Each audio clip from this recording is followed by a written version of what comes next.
Yes. It is the Cast Worthy Podcast, and we are back. I am Big Steve, aka Last of a Dying Breed, on the Twitter machine in the metasphere, whatever you want to call it, metaverse, multiverse, maybe. Don't do it. I'm Don't do it. I'm here with EJ, the sophisticated savage, and the VP of stuff. And yeah, it's a pre-holiday banter session. It's December 19th, one day after DMX Day in New York. Rest in peace, DMX. I think yesterday was his birthday, and New York City made it National DMX Day, December 18th. Pretty dope. Also, it was my wife's birthday. Happy birthday to her. Happy Um birthday. Happy birthday. so what's going on, man? EJ, how you doing, man? It's holiday time. What's more important as a single man today? Carrying the strap or carrying the strap? Carrying the mask or carrying, the foil, little foil thing in your wallet? No. Well, EJ said, I don't use those. I am a born again virgin. Yeah. Yeah. Gotcha. You know, my web browser history is nasty. It's crazy, right? You ever go to type? You ever go to type and be like, "Ooh, that's in the history." I'm nasty. Or how about ever being in line somewhere and needing to Google something and it comes up like, oh, and then you know it's that nosy female behind you over your shoulder, like and shit, you better get off Pornhub and come over to this side. Stop looking at my phone. You won't see it. Exactly. Right. Yeah, man. Shoot. I don't know, man. It's crazy out here, man. I don't know. I'm chilling, brother. Listen, people crazy out here, man. I just saw some case where this woman ran a dude over at a hotel. Apparently he didn't want to give her none or something. It's crazy, man. I don't know. A woman ran a dude over. Yeah. Rest in peace to that guy too. Died from sustained injuries. Damn. Yeah. So I don't know, man. You might have to carry the third strap, the pistol. Yeah, that's not out of the norm. VP, man, what was your week like? Anything eventful? I think I'm pretty sure I'm flying Spirit after our conversation last week, and so I'm gonna up my life insurance before we go, for sure, man. Yeah, man. Nothing eventful for me, man. Just been chilling, getting ready for the holidays. Well, I guess we can talk about it. I guess the main event this week was on Monday. We get a call from the school letting us know that there was a shooting in the parking lot of my son's school, and so we were like, we weren't as freaked out only because when we got the call, he already was home. And obviously they didn't call right away, but he said that he didn't see or hear anything. So it must have happened after he left on the bus. But being that it happened at his school, we were like, yo, what the fuck? Now the school told us that they were going to have a increased police presence the next day. So we weren't like overly concerned about the next day, but it was like, what's going to happen once, the police leave, but the person who did the shooting, they ended up arresting him. It was a 19-year-old guy. I'm not really sure where he's from, but they arrested him in Volusia County. For you, EJ, that's like the Daytona area, basically, I believe, right, Steve? Yeah, it's about it's about in time. It's about 40 minutes away, 42 an hour away from the school, which is funky that he would be there. Right, and right. I don't know if he's from there or if he was just like like on the run, basically, Oh yeah. But that's what they caught him at, and so that kind of put the mind at ease a little bit, but did he? Was it an actual fatal shooting or no? Nobody was injured. Nobody was hit. He just was right. I hate to kind of speculate, but from things that I'm hearing from Senior E and from another parent that we know, it seems like there was some kind of issue with the basketball team. So I'm guessing like maybe he was in the car, like trying to shoot at where they were practicing or where they were at or something, you know. But regardless, you know what I Coach mean? Carter. Right. It happened at the school, you know, and you know, I was telling Steve, like I used to take some solace in like, you know, these things usually happen in like rural areas, small towns. They didn't really happen in big like urban metropolitan areas, you know what I mean? And so, you know, I used to have that thought of like, um, at least this doesn't happen where I live, you know. And then Pulse happened, which was here in Orlando. Parkland happened, even though it was down in Broward County, wasn't too far from where my white people, you know, live, you know. Um, um, and then now this thing happens. We had a thing that happened last week at Rollins College, at the college here, where a kid was going to do a mass shooting, and then somebody reported them, and they stopped it before it happened. And then now this thing at my son's school. So shit is like super scary, man. So yeah, Sounds like that's he kind of the probably was event of about my to week. get jumped or something by the basketball team. Let one off or something. Or basketball player smashed his girl or some shit like that. You know, the normal stuff. And he was of the melanin Yeah, Persuasion. descent. So yeah, so you know, it had to be something valid. It wasn't just like, mom, you didn't give me ketchup with the meatloaf last night. You know. Yo, same funny enough, my kids' school, the oldest and the two younger ones, they had shootings, but around the neighborhoods in the you know, from the school, and they go to school in the hood of yeah, West Baltimore. And it's just crazy how heightened now schools are from hearing that, because the areas that they're in, I'm like, really? Like niggas get shot over there all the time. I mean, I hate to say that, but you know, people get shot over there all the time. But it's just like uh-huh. being in school now in this time of day. I mean, this day and time rather. The schools are like heightened to just be like, oh, it was a shooting, even though you know the neighborhoods that they're in are notorious for shootings any time of day, which is also you know unfortunate. Typically not around schools, but you know, this one wasn't right at the school grounds, but it was like, you know, blocks away. So it's just crazy times we're living in. Yeah. Whose whose address is their school zone based off of, EJ? Yours or her mom or their In mom? in the city, you can go anywhere. So actually, it's neither of Oh, really? ours. Yeah, and it's actually neither of ours. She just happens to work at the elementary school that they go to, which is a big bonus.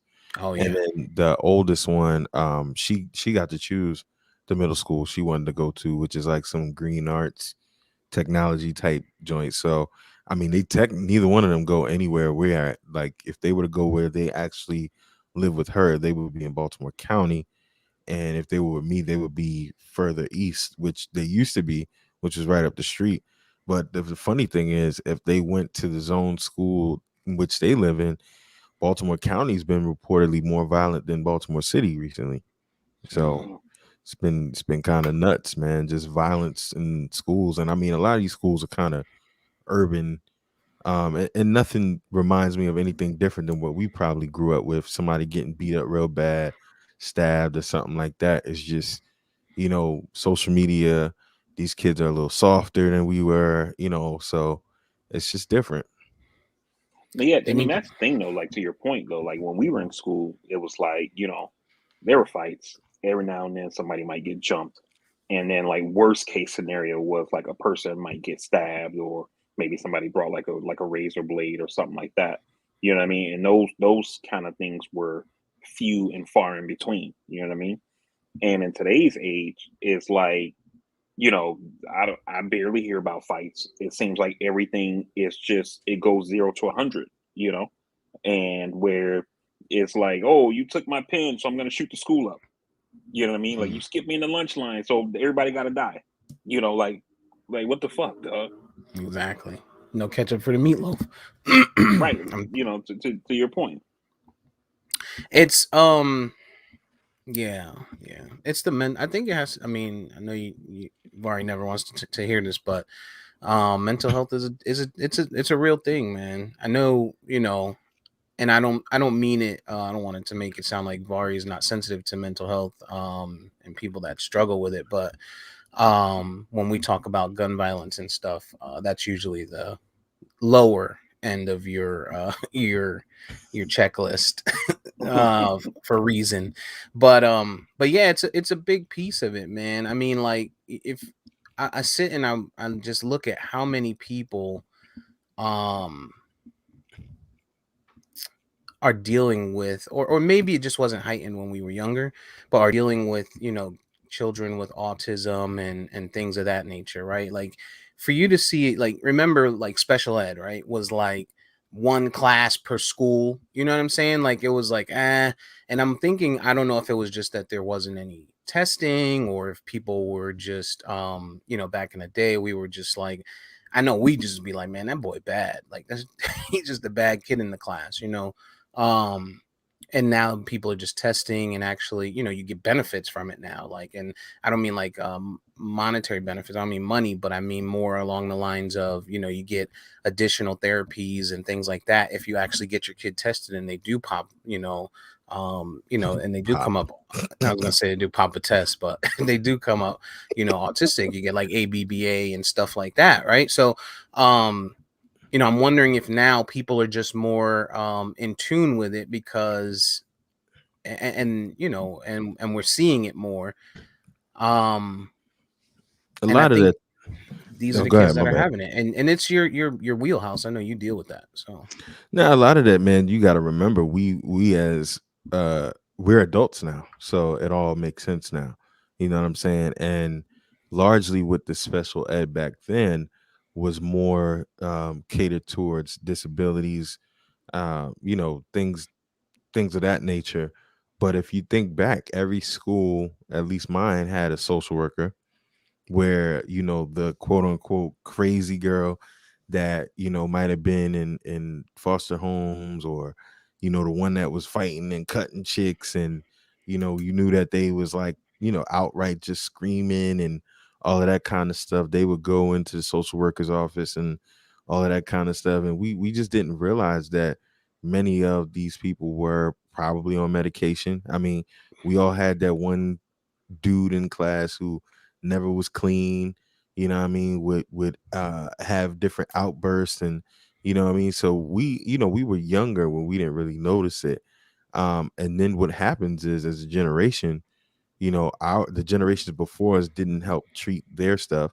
So then we got it in our generation, in different households and different people, and we continued the trend, in the sense that parents today who have kids now didn't do it. And so I think these kids are actually a byproduct of just generations of not addressing circumstances. And then, we don't ever talk about, as a people, how environment, makes that happen. You know what I'm saying? In Baltimore, where you got people being shot, all hours of the day, there's vacant homes everywhere. It is gloomy as fuck right now. It's just crazy. And you just see a heightened sense of it. Plus, add in the drugs that they smoking today, the weed and the yeah, different that's other a big things that they're piece. doing. And Pills. the pills just out of control, man. I mean, a lot of the mental health stuff that we see in these areas are drug induced. Yeah. And just to clarify my mental health position, I feel like it's important. I don't not recognize that mental health plays a role. I think it does. My point always is just that in the United States we don't have a monopoly on people with mental health issues. They have mental health issues everywhere. The thing that they don't have in these other places are access to guns the way that we do. So having a mental health issue, and then having, I mean, you think about what happened in Oxford, Michigan, the school shooting a couple weeks back, where the kid is saying, he's drawing pictures of people dying. He's writing on the paper, I can't stop the thoughts, all the stuff like that. And, imagine that same kid having that same episode happen, but he doesn't have access to guns the way that we have in this country. And maybe something happens where he stabs a person or something like that. But instead of 4 or 5 people being dead, another 7, 8 being injured, a whole community is going through a crisis right now of dealing with this, et cetera, et cetera, et cetera. He maybe hurts 1 or 2 people. He's able to be stopped before he commits mass violence. And it's even possible that the 1 or 2 people that he do hurt maybe not even die. If we're talking about a stabbing, versus a mass shooting. You know what else they don't have in other countries? Republicans and Trump supporters. No, they got them. They just call it something else. Yeah. Yeah. And depending on the country, they're way worse. Yeah. Depending on the country. In France, if you're African and an immigrant and you don't belong there, quote unquote, they relegate you to a certain part of the city. You get beat to death and nobody says anything. I mean, it could be really bad. But we're supposed to be the land of the free. So I guess that's why it hits a little different sometimes. Land of the free, home of the brave. Yeah. Yeah, man. So I just hope obviously, Vari, the biggest piece is they get it right with this kid at TJ's school, at 19 years old. Like, there needs to be something, like, something that takes place. They got to hold this kid. I don't know what it looks like, right? Because, when you have someone that does dirt like that, if they get out and they find out somebody snitched on them, right? Round 2, Yeah. So, but I just hope they get it right, man. And I'm glad that nobody was hit, injured, hurt anywhere over there. It's too close for comfort. And, it's just a problem, with kids in general. But, when it's in your backyard, it's always that far worse. No doubt. Yeah. Speaking of round 2, man, did you see Woodley get knocked the fuck out last night, EJ? Oh, I did. Yeah. I did. It was nasty. And the sad part is, I mean, it was a close fight. It was an ugly fight. If Woodley had been more active, he might have got a W. I mean, but Tyron Woodley at this point, he's an older fighter. He's already, in my opinion, punch drunk from the UFC in some regard, but he's never been a boxer. And Jake Paul, it was a rough fight. It was looking ugly, looking like it was going to go to the cards. And Jake Paul he capitalized, man. And people are like, yo, it was fake. And I was like, nah, ain't nobody faking that one, champ. Not that kind of knockout. Do you think Woodley just wasn't truly ready? Because remember, this was supposed to be Tommy Fury, right? True. And I'm wondering, I'm wondering if since Tommy Fury pulled out, and they called Woodley and were like, hey, let's do Woodley Paul 2. And he's like, he wanted his rematch last time. He probably is thinking, I'm a fighter. You know what I'm saying? Fighters fight. I'm gonna get in there. I'm gonna beat this dude's ass. I got to get my redemption. And maybe he just wasn't truly ready. And meanwhile, this dude's been training for since his last fight. Like, if these dudes, as gimmicky as they are, they seem hungry. The Paul brothers, they're gimmicky as fuck, they're annoying as fuck, but they seem hungry and they seem like they want this, whatever this is. You know what I'm saying? And they want to become the face of, so they're like the Soldier Boy of fucking boxing. You know what I'm saying? And I think that's a phenomenal analogy. And so I think that's what they're trying to do. They're just trying to be like, listen, this is what we did. We're here now.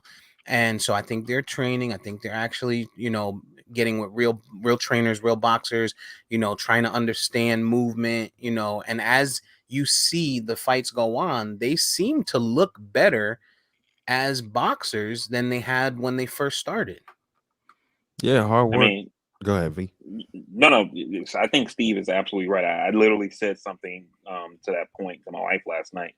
We were talking about. I didn't watch the fight, but I saw on my social media that Woodley got knocked out, And I was saying it almost seems like when this whole thing started with the Pauls, like it was almost like a joke, like it's just a way to grab a bag real quick. You know what I mean? Mhm. But as time has gone on, these guys seem to be taking this seriously. It's like, I mean, at the end of the day, if this is how you're gonna get your bag, you gotta you gotta take it serious, right?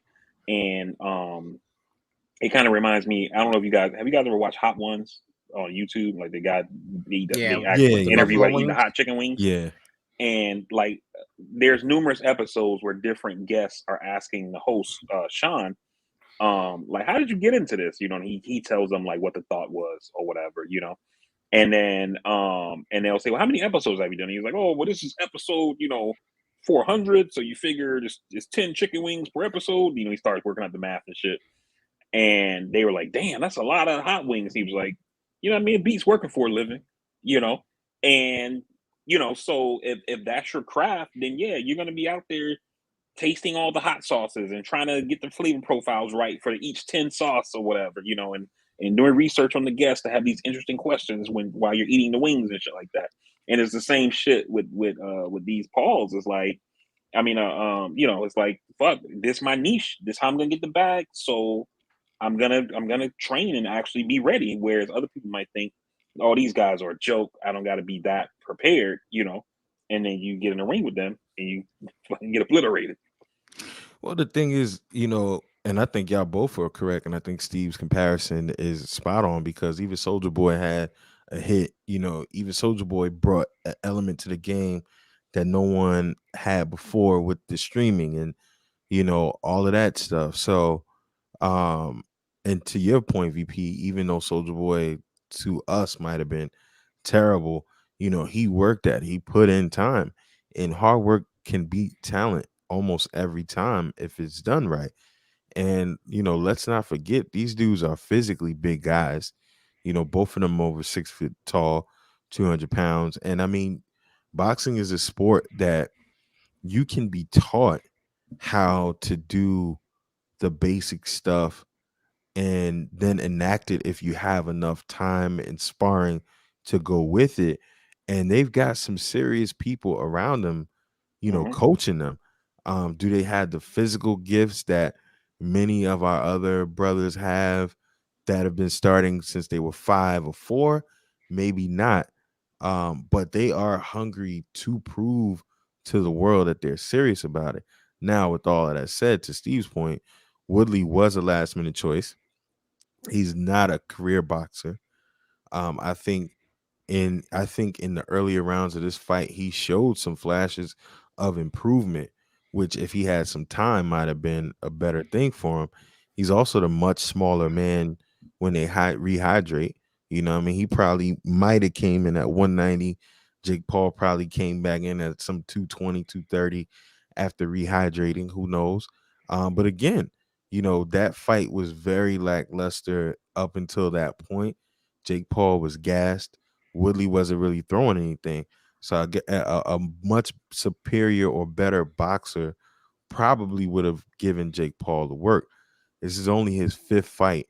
And the only reason we actually know and care about it is because he had the YouTube family behind him where he had millions of followers and he and his brother created this thing. Now, the thing that I will say that's good about these guys that other boxers need to take note. Mayweather got in the ring with Jake Paul for the same reason. It's, we don't need the promoters. We gonna get our money and we gonna show you how to get this bag. And I think every boxer should understand and take from this and get with him, man. I mean, shit, if you're a real boxer, if I'm Crawford, if I'm Terrence Crawford, I'm looking at the Jake Paul system and I'm gonna let him know, like, yo, I'm getting on one of your cards. Get me whoever I need to get and get me this bag. The unfortunate thing is there's still the great boxers are still under the longtime promoters, the Al Haymans, the Golden Boys, the all of that. And those Hmm. people limit who they want you to fight because of how the bag comes back. And it Yeah. was funny. I was in New York this past weekend, and this dude, this Cooley guy, this Indian and Guyanese guy, was talking about how he doesn't like Mayweather and Mayweather's not one of the greats. I'm like, bro, like you can't love the sport of boxing and not like Mayweather. The Right. only thing you don't like is the fact that he talks shit, that he's so good. But the thing about Mayweather is he's created a place where his fighters can fight whoever they want and they're gonna get the bag, and I'm not gonna jerk you. Yeah. Whatever issues Mayweather has had with any other fighter in his camp, they reconciled, but they can never deny that they didn't get paid. And I think that's one of the best things that the Paul brothers are doing. Granted, I'm waiting for them to fight somebody real. I thought Tommy Fury was going to be it, but man, he backed out last minute, and he's probably kicking himself right now. But I think it had to do with COVID for him. that's what they're saying. And his brother had the same thing at one point when they were supposed to fight Wilder. Who knows what's really going on? I don't know that Jake Paul after this fight will give him a shot next. But when Jake Paul comes in with somebody really skilled, which again, he's only 5 fights in, so he's not gonna go too far left. But I think somebody's gonna probably drop him because Tyron Woodley could have did it. But like you said, Steve, and people wasn't even talking about it, he did take this fight at last minute. So But no, I think the point that you make, EJ, about the change, kind of changing in the sport is an excellent one, right? And I remember years ago I read an article in ESPN magazine about Mayweather, and he was talking about like why he went independent. And he was like, you as a boxer, you got to have a promoter, you got a manager, you got this person, you got that person. He's like, you go out there and you get your fucking head beat in, and then you walk away with like 30% of the purse, even though you're the one who did all the training, all the fighting and shit like that. 70% of the bag going to somebody else. And he was like, fuck that. I'll do the shit on my own, and then I get all the money, and then the only people who get paid are the people who I bring in to do whatever, my trainer, my cook or whatever. And people laughed at that until they saw it work. And we see that some even in other sports where you got some players who don't have an agent. They do all the shit themselves. their parents are agent. Right. Jacoby Brissett is an example of that, who is a guy who doesn't have an agent. He makes his own deals. And some could argue like, oh well, you're missing some stuff because maybe there's a commercial you could have done that you didn't find out about because you don't have this agent who's kind of plugged into this network or whatever. And it's like, okay, that's fine. I'm not going to get everything, but the shit that I do get, I'm going to get all the money. I'm not paying somebody else to basically find deals for me and then eat half the money that I'm supposed to make or whatever. So, obviously we're probably going to see a lot more of that in boxing because I think boxing is the easier sport to go that route, but you're going to see it more in other sports. Or even you look at a person like, I know Steve's going to get mad, but you look at a person like LeBron, who when he first started off, I think he had a traditional agent, and then he ended up going. Oh, he always was with Rich Paul. I don't actually know what I don't know for sure, but it was a small window, and for what I know, I believe Rich was just calling shots. He just went to school to legitimize himself, but I don't remember LeBron having an actual agent in that short time. Like I said, I thought it was like I thought it was basically what you're saying, with the exception of he had a real agent like that first contract, and then Rich Paul gets all his paperwork right, and then he becomes the agent, and then basically LeBron's whole shit is basically his team that he started from the beginning with. You know what I mean?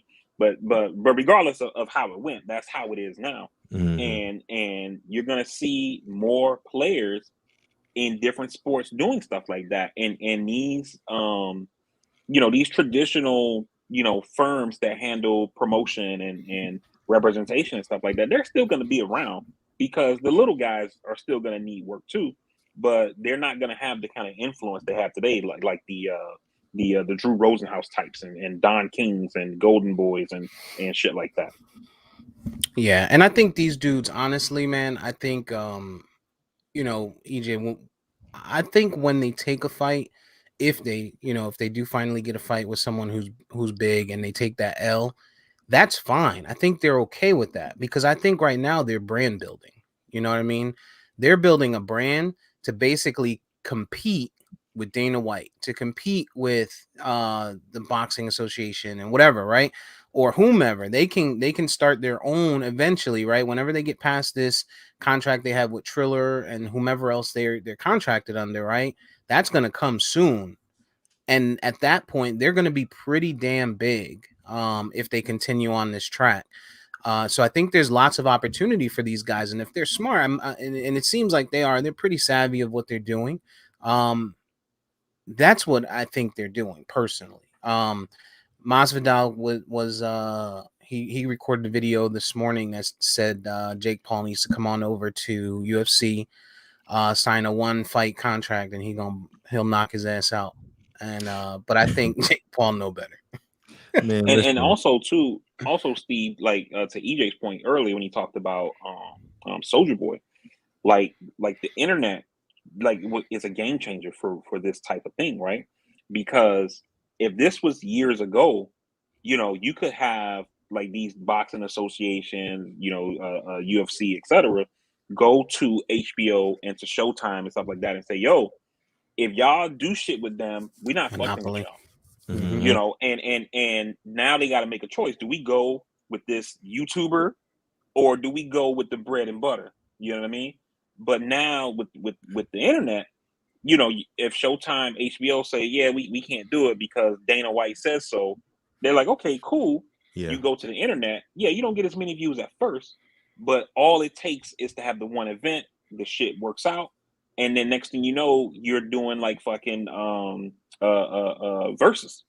You know what I mean? Where you got a sustained audience. You're absolutely right, and kudos to that point. Kudos to Showtime, because Showtime pay-per-view actually hosted this one. I don't know how much involvement, if any, that Triller might have had on this, but it was a Showtime pay-per-view event, and Showtime has always kind of been in the driver's seat of being unlike HBO or Fox, to where they take on Bellator. They're trying to give another arena some shine. And to your point, Steve, I think they're already bigger than Dana White, honestly, in the sense of Dana White has created UFC and it is what it is, right? But currently now, y'all probably can't name more than 10 guys in the UFC right now. You know what I mean? And champions included. I mean, I follow it not as much as I used to, but it's really no personality in the sport. The Nick Diaz's, they're gone, and you see they keep trying to bring them back in. Conor McGregor on his last MMA legs, they still trying to reel him back in. John Jones, unfortunately, when he's not fighting, I think he's one of those guys that has to be fighting. That's his life. If he's not doing it, it shatters. And he can't get right with Dana because he wants certain fights and Dana don't want him beating certain guys.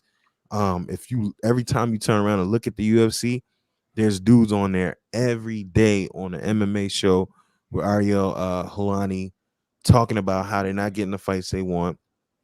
Dana's blackballed Ariel. I mean, it's just like Dana White and the way he does business. It's the most nastiest form of combat sports. It's worse than boxing has ever been, because at least in some point in boxing in the 70s and the 80s and even the 90s, you had to face the other top guy, regardless of the promotional company. Dana's just doing whatever he wants. And not to mention, you got B-tier guys coming on. You got C-level people coming on Jake Paul's undercard, making more than some of these top-level UFC people. So the opportunities that the Pauls are granting other people is sick, number one. And then the UFC don't pay nobody. And the injuries long term are just, we don't even know what they are yet. But you look at a guy like Nick Diaz, he was talking last night, and part of that I think is just him.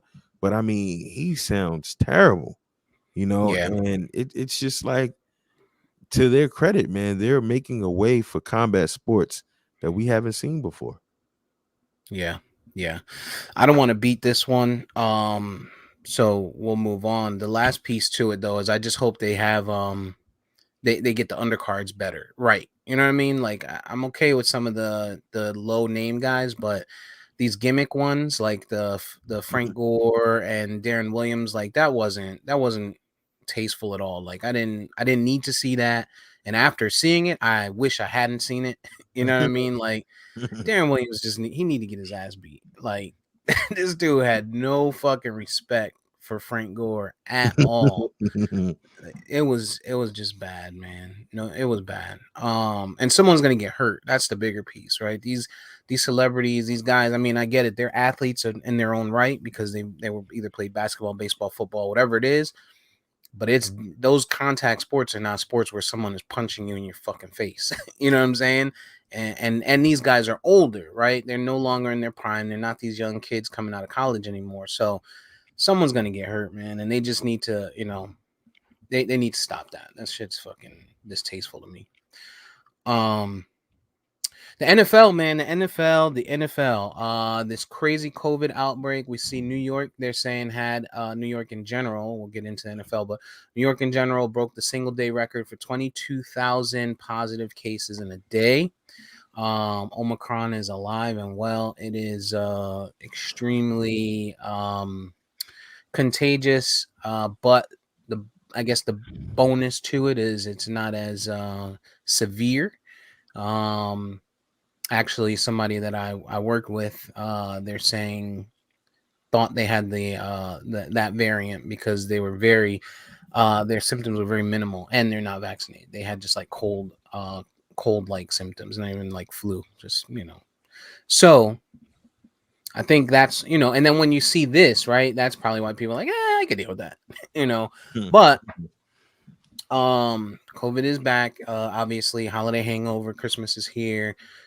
People gotta make great decisions, be safe, wear masks, right? But the NFL on the legs of or the backs of the NFLPA, we got all these positive cases, and they loosen the reins on their COVID-19 testing protocols.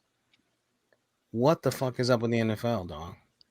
We know what it is. It's cash over everything, and they're leaning on the vaccination piece of it.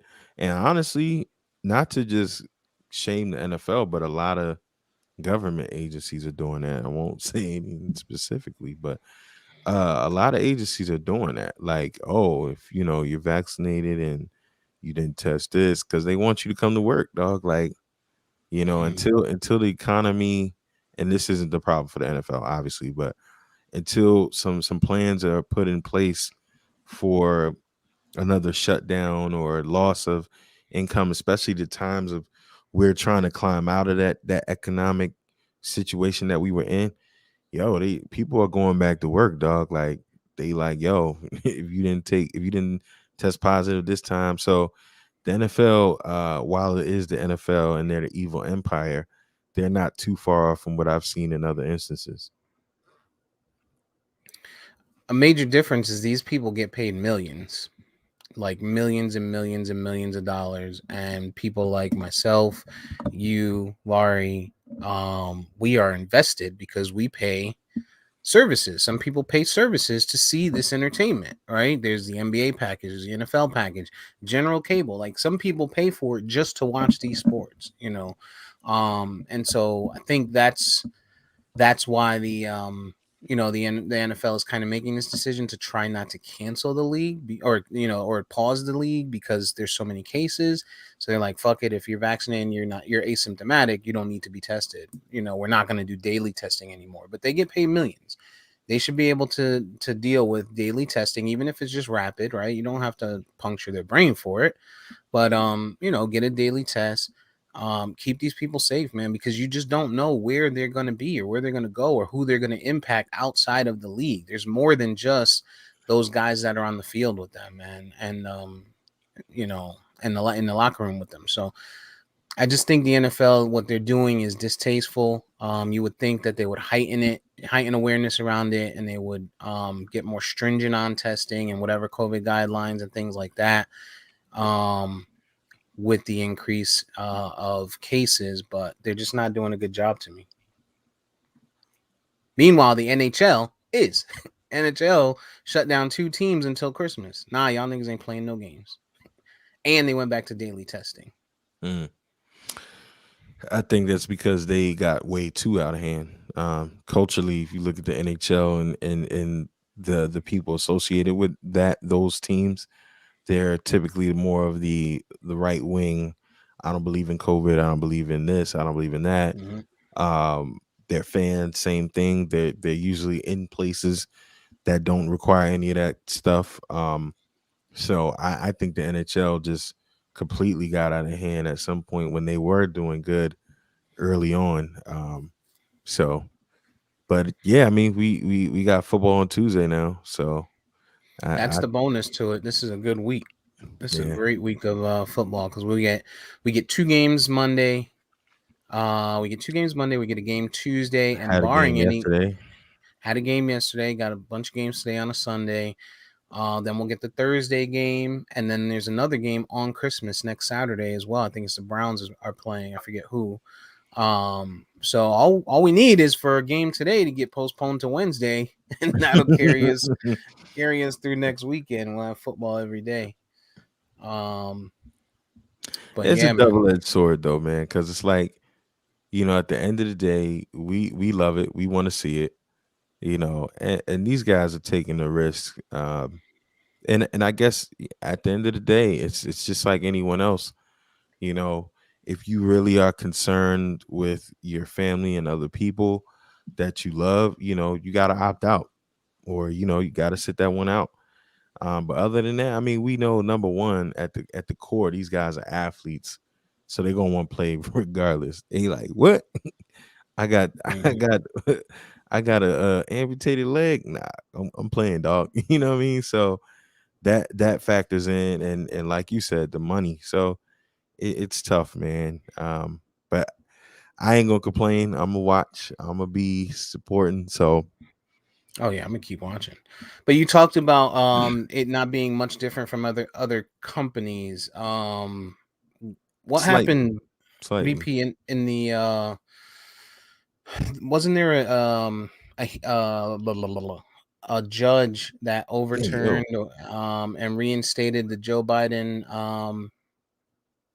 COVID testing policy or whatever it was for employers? What's up, babe? Take me out to dinner. Laurie. I don't know what happened to him, man. This guy. What's up? This guy. Oh my gosh. What is going on?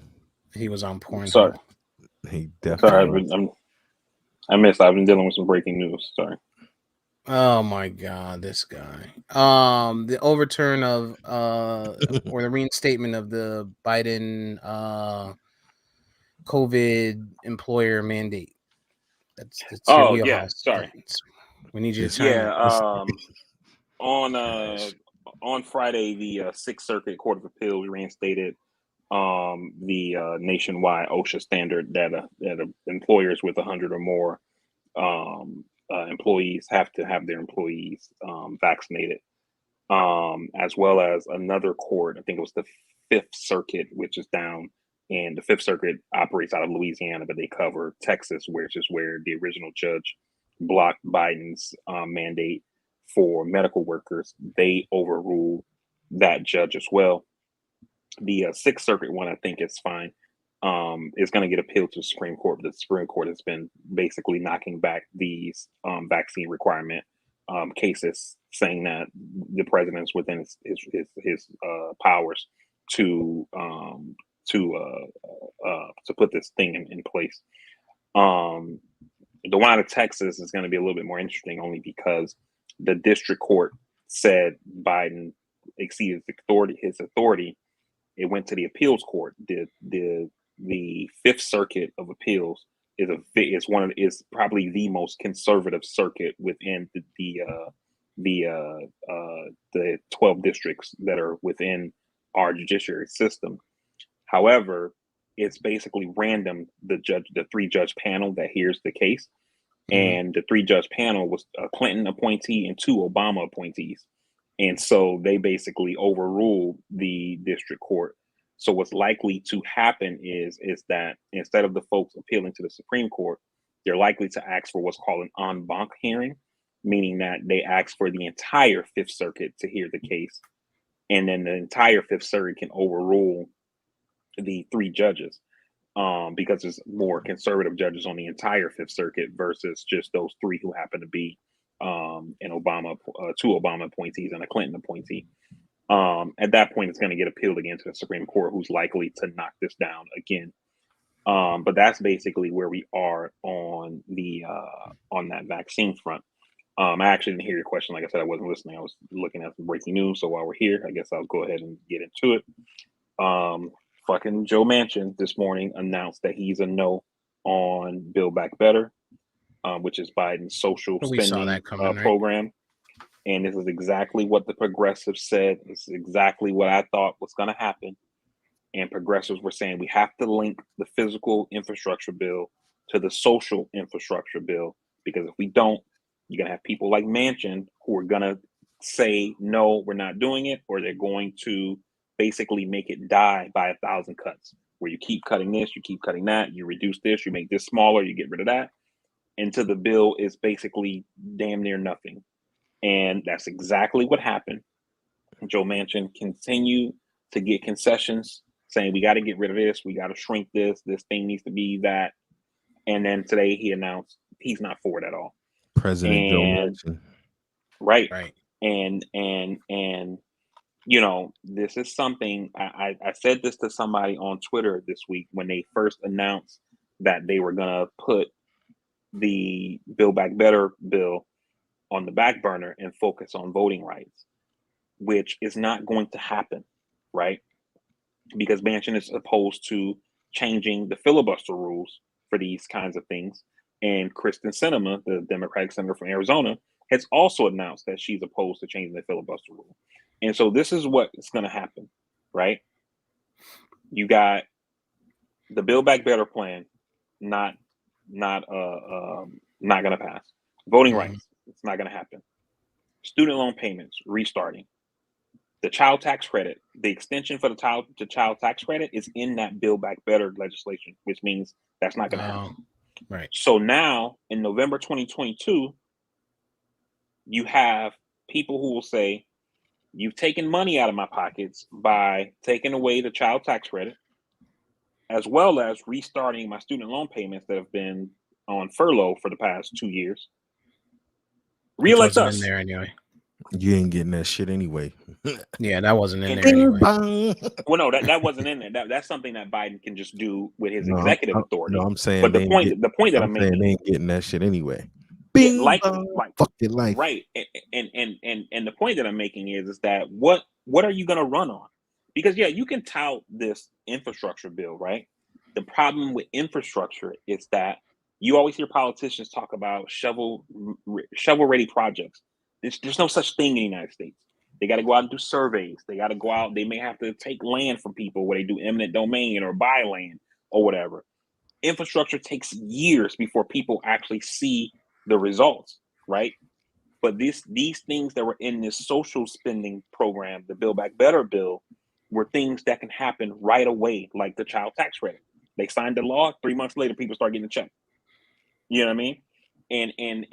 And now you're telling your message is going to be re-elect us or elect more of us, because in 3 years from now, you're going to get this thing, you know, and people are going to say, well, I elected you 2 years ago. What the fuck? Are you actually criticizing? Yeah, I'm pissed. Joe Biden? Like, yeah, Joe Biden? Like they fucked up. Here's the thing. This is the problem. Well, tell us how he could have prevented this, right? It's not that he couldn't prevent it. Joe Manchin is his own man. Joe Manchin gets to make his own decisions, right? But this is the thing, right? Let me put it this way. We're all parents, right? You know how when you go in the store and your kid, they want the Fruit Loops, and you say no, and then they lay out in the middle of the floor and throw a tantrum. Stop. I know you're going. We're all black parents. We're all black parents. Make it real. But just hear me out. Just hear me out, right? And the kid does that, and the parent says, come on, buddy, you gotta get up. Come on. Okay, I buy the Fruit Loops. Come on, get up. And then the kid, that sets the precedent. The kid knows when we go in the store and I want something, when mom or dad says no, I'm gonna go ape shit in here, and then I'm gonna eventually get what I want. Right? This is the same precedent that's been set with Manchin from the beginning of the Biden presidency. Biden says, I'm the leader of the Democratic Party. This is what I want to do. And then Joe Manchin says, yeah, I'm not for that. And they say, okay, Joe, what do you want to do? You know, and you did that shit from the beginning. And then now Manchin continues to flex his muscle because he knows at every turn you're going to acquiesce, right? Now, what Biden and them did to try to stop this in the beginning, which I thought was smart, but the talking head class on TV said Biden and them were out of their mind for doing this, right? When they were trying to make the stimulus bill, right, that they passed when he first came in office, it was supposed to be bigger than it actually was, right? Manchin started saying no, and so what they did is they sent Kamala to West Virginia.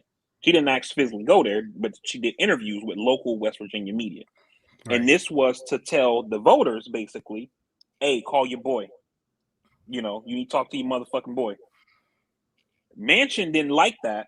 And then the talking head class was like, oh, they were so wrong to try to pigeonhole him like this, you know, da-da-da-da-da. You know, going to the people. What the fuck were they thinking? You know what I mean? and so they stopped doing that. Yeah, and so they stopped doing that. And I thought that was actually something that's very effective. Why? It's because the shit that's in this legislation is going to help. West Virginia is the second poorest state in the country. You know, the things in this bill, like adding dental to Medicare for seniors, that's going to help poor people in West Virginia. The cap on insulin for people with diabetes, that's going to help people in West Virginia. The extended child tax credit is going to help people in West Virginia. Mm-hmm. Adding broadband to rural areas. Last time I checked, West Virginia is pretty fucking rural.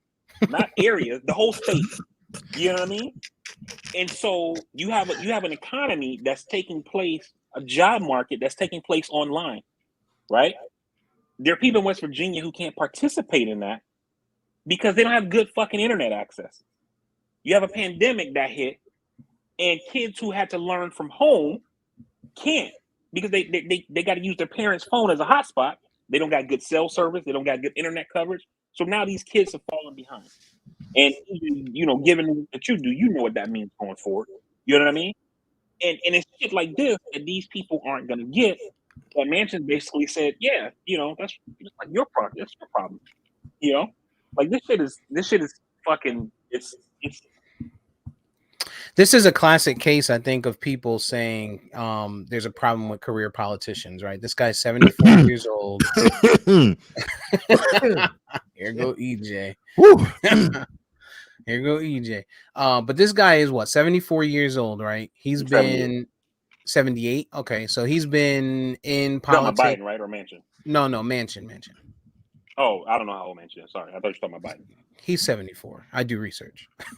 It's called Google, Vari, because I have internet, and I'm not in a rural area. I know we were going to talk about that. 74. And he's been in politics now, what, since 2000, if I'm not mistaken, if that's what I 2010 for Joe Manchin. 2010 is when he joined the Senate, but he was governor before then. Yeah. So he's been around for a while. My bad. So I was off by a year. Thanks for the corrections. Nah, I mean, I was talking about national, but I mean, if we were going back to state level, 2001. Yeah. So, God damn it, EJ, you made me forget my whole point. I had a good one too. Career politicians. Career politicians. 74 years old, right? And we're leaning on this guy, and we're depending on this guy as one of the people that are going to be able to make a difference for what's needed moving forward, right? Dinosaurs don't understand the need for continuous internet, right? Dinosaurs don't understand the need for college for education, for universal education, right? They don't understand that because they didn't deal with that, because they lived through this era that we were just talking about, where it was just get through it, right? Men go to work, women stay home. You could put on your house slippers and clean the house, but we're going to be out. We're going to go get this money, whatever that means, right? You don't need to be educated. Women don't need to be educated. Black people don't need to be educated. People who don't have money don't need to be educated because they can go work in factories and they can make $13 an hour, right? And $13 an hour back then was tons of money, right? So he doesn't understand the need for this stuff. There's no value to him specifically. And add to that, right? He's in West Virginia. If we really think about it, it's podunk out there. So while he's a Democrat, I don't think they all have the ideology of Democrats. They're not thinking like Vari, they're thinking as people. They're still thinking probably along the lines of the Trump stuff, right? That's where they're supportive. But Steve, I think that you're right in everything that you said. But I would also add that Manchin is fucking rich, right? And this kind of goes to the point that you guys, you didn't make this point, but I'm gonna add on to it.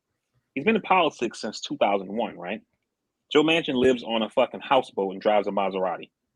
He's been in government since 2001. He drives a Maserati. A U.S. senator makes $174,000 a year.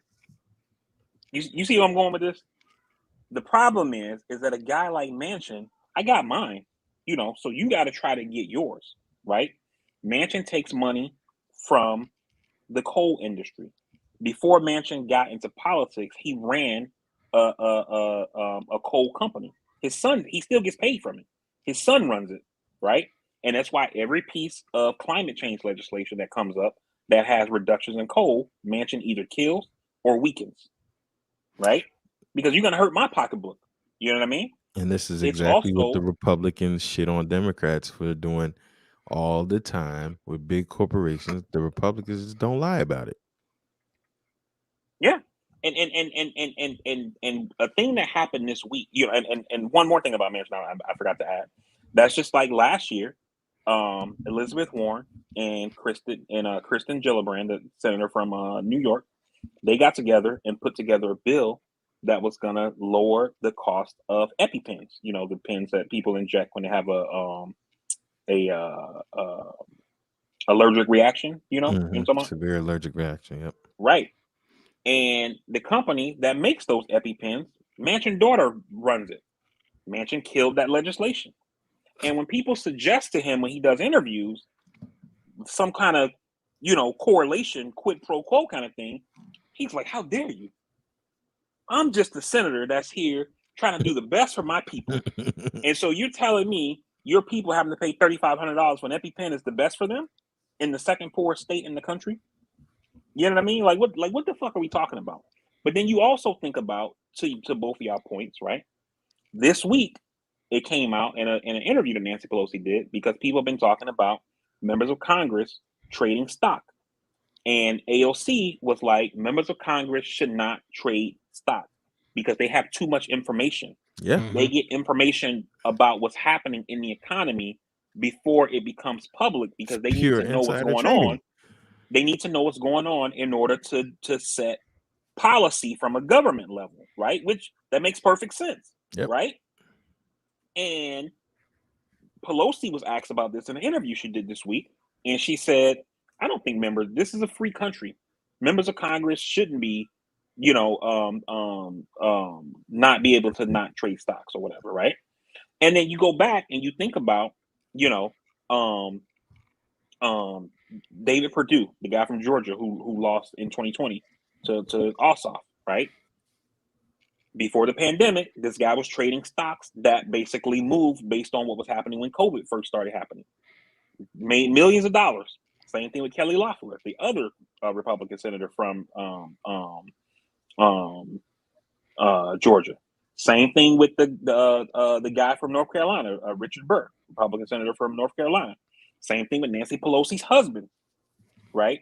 who's out in California, because the spouses of politicians have to also do financial disclosure. That's how we know what our husband's trading. You know what I mean? And, you know, it's either these politicians and their spouses and children are incredibly great at stock picking, or there's some shit going on.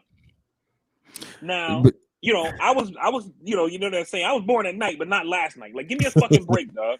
You know what I'm saying? But to your earliest point of where the Biden administration really dropped the ball, that it goes back to my criticism of President Obama in the outreach to the nation.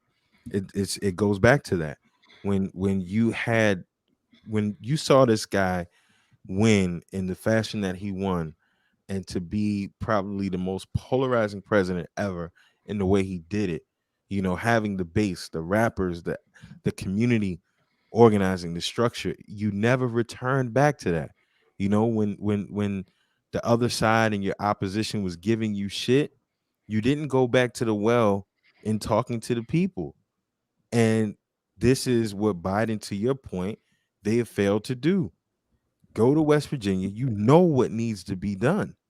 Go down there, explain to these people as best as possible, as much as possible. Granted, we're dealing with West Virginia, but this is what's happening. This guy for years has not had your best interest. Let me show you what's going on. Whether it works or not, it's the fight that matters to me, and that's the Democratic Party's problem with me. You have the DNCs, you have the Congressional Black Caucuses, all of this stuff that all of these smart people get together and they talk amongst other smart people who really don't need to know this shit. But are they out in the communities that they serve to really inform them to say, hey, even if they're telling them bullshit, you know what I mean? They're not doing it. The Republicans, the other side, they will make up nonsense. They will lie. They will put propaganda in their face, because guess what? They know it motivates their voting base. They know it motivates their supporters. I think it's harder in this situation because he's part of the Democratic Party, right? If it was a Republican, it's easier to say, how come they're not slandering this motherfucker? You know what I'm saying? But that's for you to turn around and be like, you know, one of your line brothers, you know, and you start slandering them, niggas gonna be like, wait a minute. But that's your man's, you know what I'm saying? So yeah, I agree. And I think VP says it all the time. And we had a big conversation about it last time. The Dems are pussy, right? They are pussy. They will not come out and be like, yo, we tried. And that's what needs to happen. They need a Kanye West to fucking be the voice of them, to be like, yo, Joe Manchin is the one that's making y'all gas prices go up.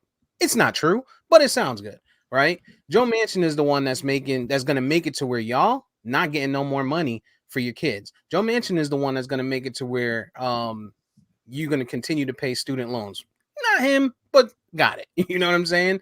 Put all of that shit on him, man. But they won't do that. They are afraid. They're absolutely scared to do that. Again, you know, that's he's part of their party, so it's bad, but you know, somebody has to put it out there. Instead, they're going to pussyfoot around and be like, well, we're doing our best. We're going to get back to the drawing board. It's going to take somebody like Bernie Sanders to get out there and act like he's crazy, get on the news and start screaming that Manchin's a piece of shit. Like, that's the only way it's going to get out there, because the Dems are pussy.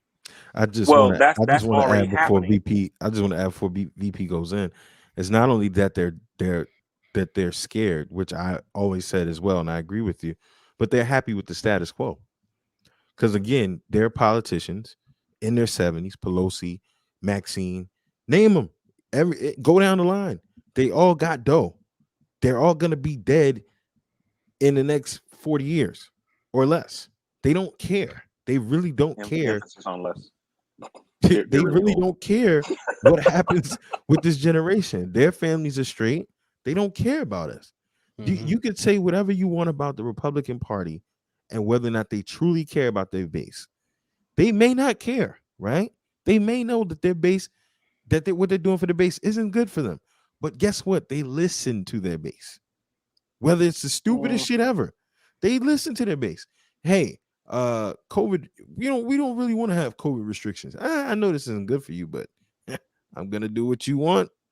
Democrats, we're hurting here. We need you. we really can't do that. Why not? Because it's not the way it is. Just what it is. And the reason that is why, as Democrats, we don't put pressure on these people. Thank God we have the one in every whatever it is that's AOC who hasn't forgotten what it's like to be like us. The day we lose that with her, we're fucked. So I think largely that that you all are right. To Steve's point about not calling out Manchin, like Bernie, that's what I was actually watching when you pulled me back into the podcast. Yeah, hey, thanks for showing up today, Mari. Bernie was on CNN saying that he still wants to vote because for him it's not enough for Manchin to say I'm a no. He wants him to go out on the record and actually have to vote no. So but part of the reason why they don't criticize Manchin in the way that you're saying is because the Democrats have a 50-50 Senate, right? And so anything that they have to do, they need Manchin because they're not going to get Republicans, And so it's like if we go out and crucify this guy, and then maybe he says, well, fuck it, I'm not voting for anything anymore, and now we can't move anything, So I think that's part of it. But also to EJ's point, I think that he is spot on that a lot of them are okay with the status quo, because you look at these politicians who are older in their late 70s. Pelosi's like 79. You got other people who are in their 80s already. They're rich. They've already got the bag, right? And they're career politicians. And you have to ask yourself, right? How does a person who, I'm going to use Joe Biden as an example, but I want to make a caveat that even though he's a career politician, Joe Biden made all his money from after he was vice president and he wrote his book. He made like $12 million over selling his book. But just follow my example, right? Joe Biden has been a politician since he was 29 years old. That's the first time he got elected, when he was 29. And then he stayed in elected government from 29 years old back in the 1970s all the way through 2016 after he left the vice presidency when Obama and Biden left office. 4 years out of government from that point, and then now he's back in office as president, right? And through that time, he's worth vice president. He's vice president to Joe Manchin.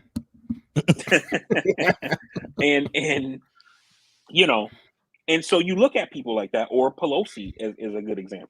Pelosi is somebody who is a career politician. She's been in politics since like the late 1970s or 1980s, something like that, nonstop, uninterrupted. You know what I mean? And Pelosi is worth tens of millions of dollars. And you have to start asking yourself, how does a person who make a government salary are worth, 30, 40, $50 million? That they don't add up to me, right? Members of Congress only make $174,000 a year. As speaker, she makes $206,000 a year, right? But she ain't been speaker the whole time she's been in politics. But even if you did the $200,000 and you start running the numbers, that don't equal $40 to $50 million. How do we get here? And it's because of shit like that, like the insider trading, the access, the public speaking. They write a book, and all of a sudden, this person who you've never heard of, congressperson, right? They got a book that's a New York Times bestseller. Why? Because there's some lobbyist group who went and bought 200,000 copies. They don't give a shit about what you wrote in that book. They need themselves, though. And then they're going to come to you and say, hey, I know you're trying to do this thing on prescription drugs, but we ain't really for that. But we bought this book. Case in point, real world example, former mayor of Baltimore. Catherine. She writes a children's book, right? Yep. Some group buys, what was it, EJ, like 25, 30,000 copies or something like that. And then all of a sudden, this thing that this group cares about, she moves on. Yep. Now she'll tell you, this was the right thing to do. Mm-hmm. I was born last night. Even if it was the right thing to do, the mere perception of impropriety is a problem. It's a problem. Are you? Oh. Oh, great. All right, we need to speed through this because he just popped a bottle. That means this is 5 gonna o'clock go. somewhere, baby. This No, is gonna as go. soon as you started saying it, I immediately thought of Pew and started Yeah, that's her wondering name. Pew. where's Catherine. Started wondering where she's at right now because she was supposed to do some Fed time and haven't heard anything about it in a while. Yeah, you know she ain't doing no Fed time. Plus, she's in her 60s, so COVID probably ain't even getting detained. Yeah.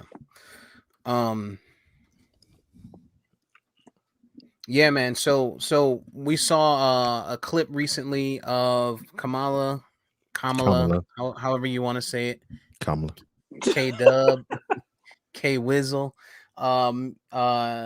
Vice President Harris was on the Charlemagne the God show. I forget what the show. I don't care what the show's called. It's on Comedy Central. I think it's called Charlemagne the God. It's called The God's Honest Truth. God's Honest Truth, yeah. And Charlemagne called her out for just what we're talking about. He said to her, "Hey, is Joe Biden president or is Joe Manchin president?" And then we hear her publicist and all her people in the background saying, "Oh, we can't hear him. Oh, we gotta go. We gotta rap. We got places to be. niggas is bombing out here. There's a security breach." And she's sitting there like, "What you talking about?" And so Charlemagne is like, "Well, I guess you can't hear us." And then Kamala decides she real quick, "I can hear you. I got time today." Wow. Wow. And she lost it. She lost her cool. I do listen. I appreciate the way she. I didn't see that. I gotta check that out. Nick, what? Nick, we just talked about it for 45 minutes in the chat yesterday. Listen, I wasn't in the chat yesterday. You gotta do better, bro. My nieces are here, so we were having some family time and shit. Oh, okay.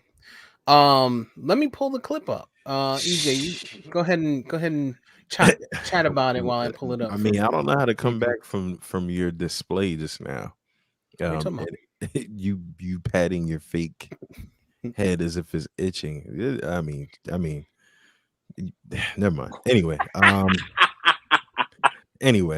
Kamala, you know, it was bad. It was nasty. I'm sure Vari's gonna find a way to minimize it all. But yeah, man. I mean, you know, I've look, I get it. I try to look at things in politics, and I'm biased, right? I'm a liberal Democrat. You know what I mean? And I don't make no bones about it. You know, but I also try to look at things in a nuanced way, right? Knowing that I do have some biases, right? But you know, at some point, you know, some shit is just, you know, it's unforgivable. It's unforgivable. And I kind of look at it like this, and this is part of the reason why Hillary Clinton lost, right? Is because of people like me. And what I mean is that in 2008, I was very excited about Obama. I donated money to his campaign. It's the first time I ever donated to a politician. Went to a rally. First time I ever went to a political rally. I went out on my own and was trying to register people to vote within my family, people in the neighborhood. You know, I used to be I went to the post office and literally grabbed a big ass stack of voter registration forms and would keep them in my work vehicle. I used to have a take home truck.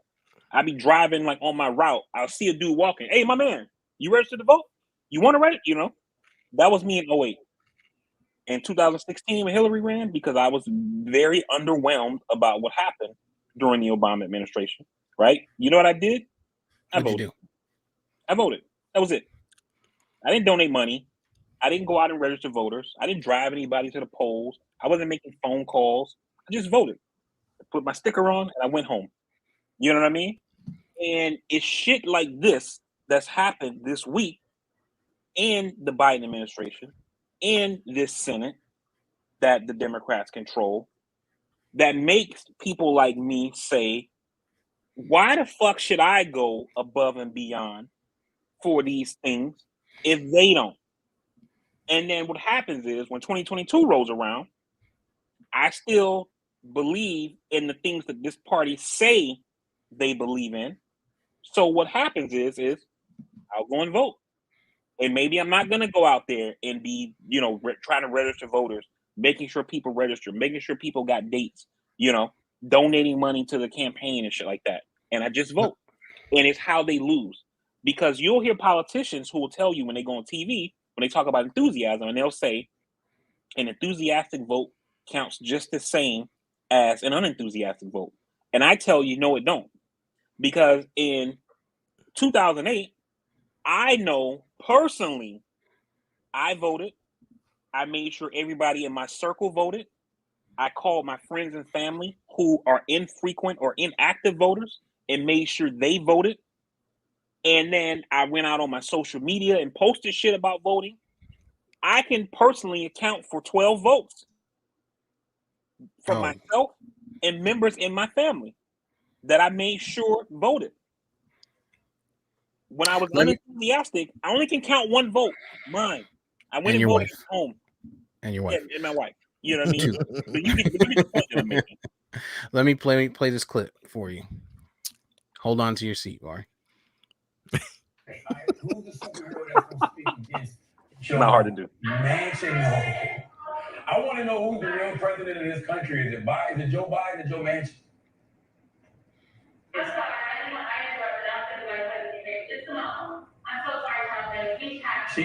She can hear me.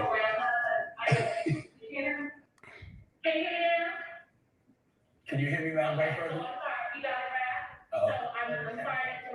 They're acting like they can't hear me. I can hear you. So who's the real president of this country? Is it Joe Manchin or Joe Biden, Madam Vice President? Come on, Charlamagne. It's Joe Biden. I can't tell. No. It's Joe Biden. And don't start talking like a Republican about asking whether or not he's president. Do you think Joe Manchin is a problem? It's Joe Biden, and I'm vice president, and my name is Kamala Harris. And that's where it ended. That's where the clip that surfaced ended. There was better ones. Yeah, I mean, look, I don't have a problem with Kamala's response. I mean, she's the vice president. I don't have a problem. But at the end of the day, but Charlamagne is right, and part of the problem is it goes back to EJ's point when he talked about the status quo, is that it's not just the politicians, right? It's also the media, because the people who are the hosts of these shows, the people who bring us information, who run these media organizations, they're rich people, and they don't want to see a Build Back Better plan because it raises taxes. It raises their taxes. You know what I mean? And so when they go out and talk to politicians, they talk to them and say, well, Madam Vice President, we know that you guys want to do the social spending plan, but I mean, with Joe Manchin, like, how are you going to negotiate with him? Basically, negotiate down your plan, right? Charlamagne is a guy who's from the middle of no fucking where, South Carolina. He's a New Yorker, and he's like, yo, let's call a spade a spade. Like, who the fuck's running this country? Is it you guys or is it Manchin? Because you guys say you want to do X, Manchin says he want to do Y, and then we end up doing Y. So I don't know. You know what I mean? Steve, what you got on that? Kamala gotta say what she gotta say, but it's time that people in the media, stop pussyfooting around and ask these people, like, what the fuck is going on? They talk about, Biden just said this week, when they talked about putting Build Back Better to the back burner, that they're gonna move on to voting rights. Voting rights is the most important thing that we need to do. You've been president since fucking January. Why are we just talking about this shit? VP going all marine on us right now. State after state, these people are rolling back voting rights, making it harder to vote, changing the people who count the votes, basically saying they're going to overturn the next election if it doesn't go their way. It's fucking almost the next year. Like, what the fuck are we doing, dog? Vari's no way home. Yep. Steve, what you got on that situation? On which piece? On Kamala. Like I said, I appreciate her. I appreciate her responding. I appreciate her kind of taking control of the situation, just like she did when she was going up against the dude with the fly on his head. And you know, she made it quick. She turned around and made somebody understand, hey, you're not just gonna disrespect me, even though they were basically trying to say, oh, I think it's time to abort mission. She played it for a little bit. She sat there with her confused face for a second, and then when he said they're acting like he knew the trigger word. He like, oh, this is a black woman, I know what to say. Oh, she's went from vice acting like president, she Indian to can't. black. Oh man, she switched up real quick. That was Simone Sanders, by the way. I could hear her voice. Okay, Kamala's you're a communications stalker. person. You're a stalker. I do appreciate her correcting him. Charlemagne ain't shit to me anyway, as it is. Like, this dude, he's a piece of shit. He's that's what he was looking for. He got what he was looking for. But like I said in the chat yesterday, I know you probably didn't see it, VP. There's no reason Kamala Harris needs to be on fucking Charlemagne the God show. There's no reason. You guys have already done everything you needed through 2020 through 2019. If you ain't black, if you don't vote for me, you ain't black. You already got the black vote. You're in. You got it, right? Like, you don't need to continue to go out there and try to prove yourself to us. Like, we understand. We gave you, we gave you life. What you need to be doing is changing something for us. That's what needs to happen. There needs to be something put in place to benefit black people, and that's just not happening. That's just not happening. I disagree with that. The fact that they don't feel like they don't really have the black vote in the bag. No, I disagree with the reason they go on shows like this is that when they do research, the research shows them that more and more people are getting their news from shows like Charlemagne, like his show, like The Daily Show, these comedy shows on YouTube or TV and stuff like that. And so you have to meet the people where they are. And so if you're trying to go out to talk about a specific issue, you have to go to these kinds of shows because this is where the people are. Everybody, a lot of people our age aren't watching 60 Minutes. I do, you know what I mean? But I'm into that kind of shit, you know what I mean? But most people, don't watch that. They're not watching Anderson Cooper or Lester Holt on NBC and things like that. You know what I mean? So you have to meet the people where they are. But at the same time, though, as well, I think that for somebody like Charlemagne was the person who was during a campaign who was saying, you got to do something for black people, and he was one of the people who was out there really pushing hard about having a black VP, saying that Biden making the pledge to nominate a black woman to the Supreme Court wasn't enough, and we go out as a people and overwhelmingly support the Democratic Party, and they have to show up for us. And one of the things is this voting rights issue, which is why I'm so passionate about this show. Why I'm so pissed off is that you've waited until the end of the year to pass it, and some people who don't really follow politics the way that I do may say, well, what's the difference if they pass it, in February of 2022 versus February of 2021?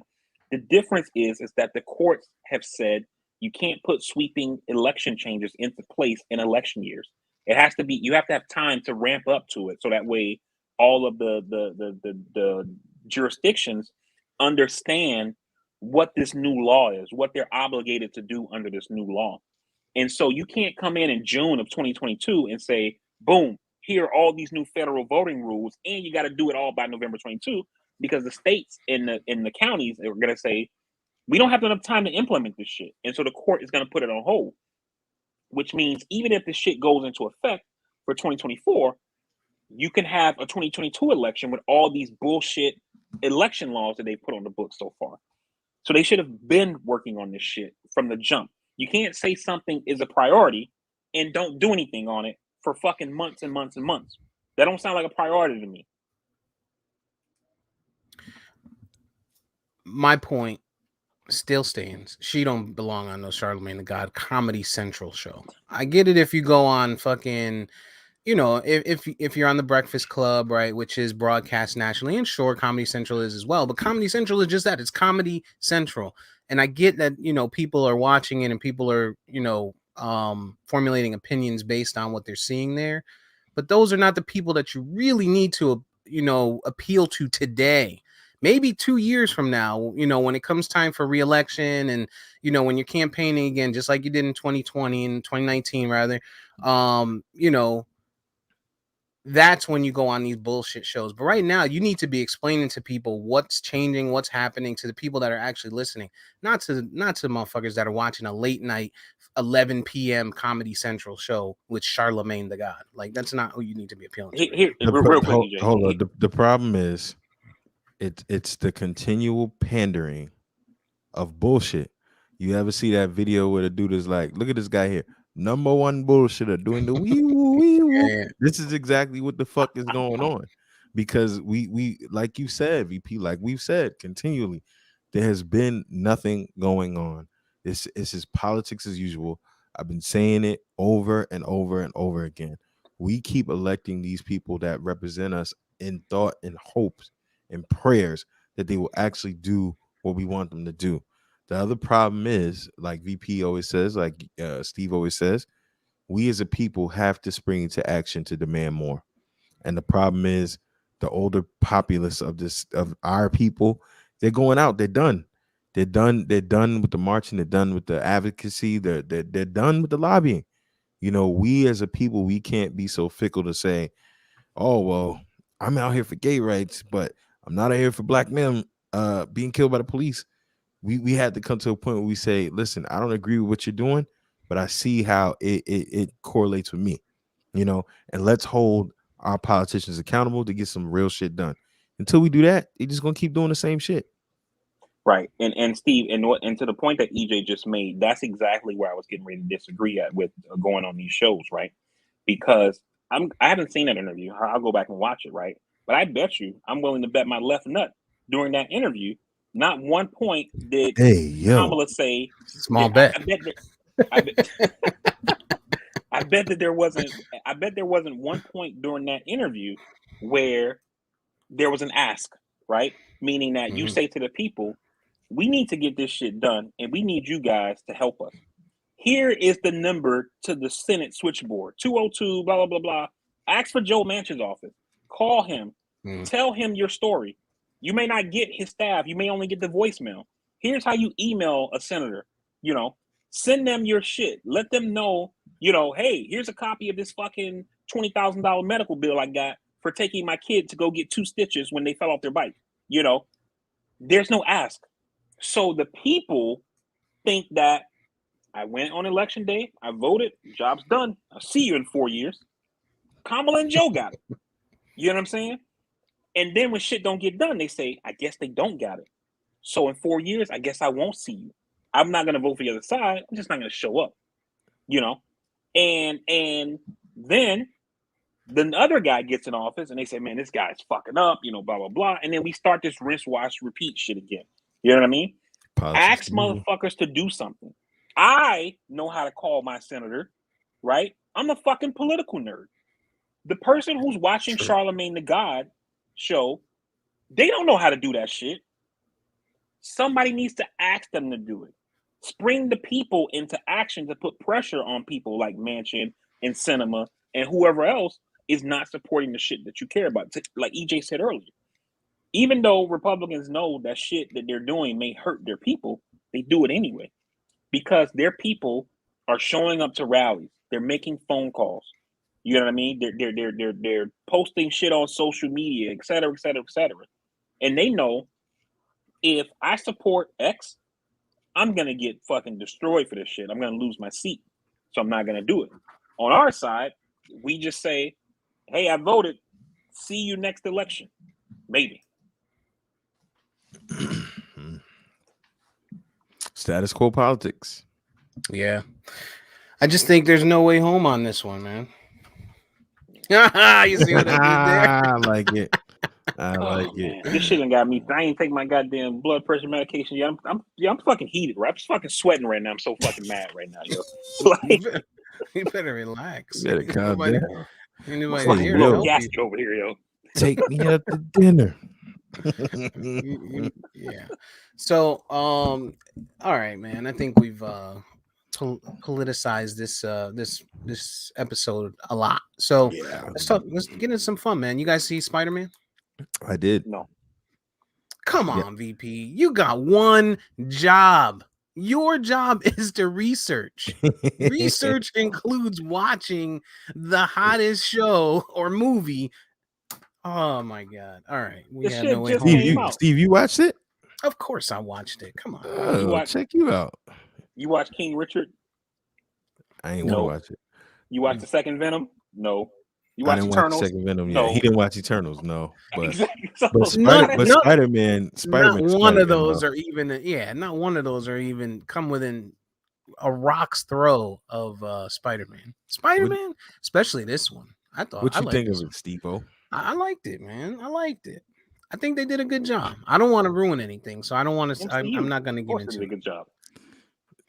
I think they did the it. last movie you just saw in the MCU did not do a good job, VP. It did not. Okay. Which one are we talking about? Eternals. Eternals? Yeah. Eternals. No, that shit was bad.